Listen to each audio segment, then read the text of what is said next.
যুক্তরাষ্ট্রের প্রযুক্তি giant Amazon আবারও বড় পরিসরে কর্মী ছাঁটাইয়ের প্রস্তুতি নিচ্ছে।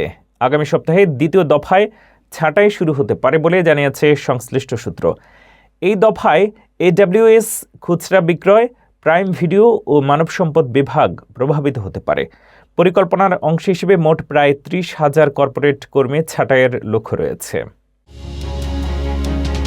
যুক্তরাষ্ট্রের প্রযুক্তি জায়ান্ট অ্যামাজন আবারও বড় পরিসরে কর্মী ছাঁটাইয়ের পথে হাঁটছে। সংশ্লিষ্ট সূত্রের বরাতে জানা গেছে, আগামী সপ্তাহেই দ্বিতীয় দফায় এই ছাঁটাই কার্যক্রম শুরু হতে পারে। পরিকল্পনা অনুযায়ী অ্যামাজনের মোট প্রায় 30,000 কর্পোরেট কর্মী কমানোর লক্ষ্য নির্ধারণ করা হয়েছে, যার একটি বড় অংশ বাস্তবায়ন হতে যাচ্ছে এবার।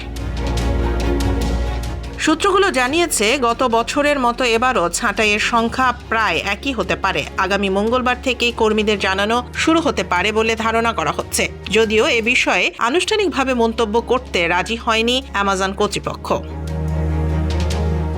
এর আগে গত বছরের অক্টোবরে অ্যামাজন প্রায় 14,000 কর্মী ছাঁটাই করেছিল, যা মোট পরিকল্পিত ছাঁটাইয়ের প্রায় অর্ধেক। এবারের দফায় অ্যামাজন ওয়েব সার্ভিসেস বা AWS, খুচরা বিক্রয় বিভাগ, প্রাইম ভিডিও এবং মানব সম্পদ বিভাগ সবচেয়ে বেশি প্রভাবিত হতে পারে বলে জানিয়েছে সূত্রগুলো। তবে ঠিক কতজন কর্মী বা কোন বিভাগ থেকে ছাঁটাই হবে তা এখনও নিশ্চিত নয়।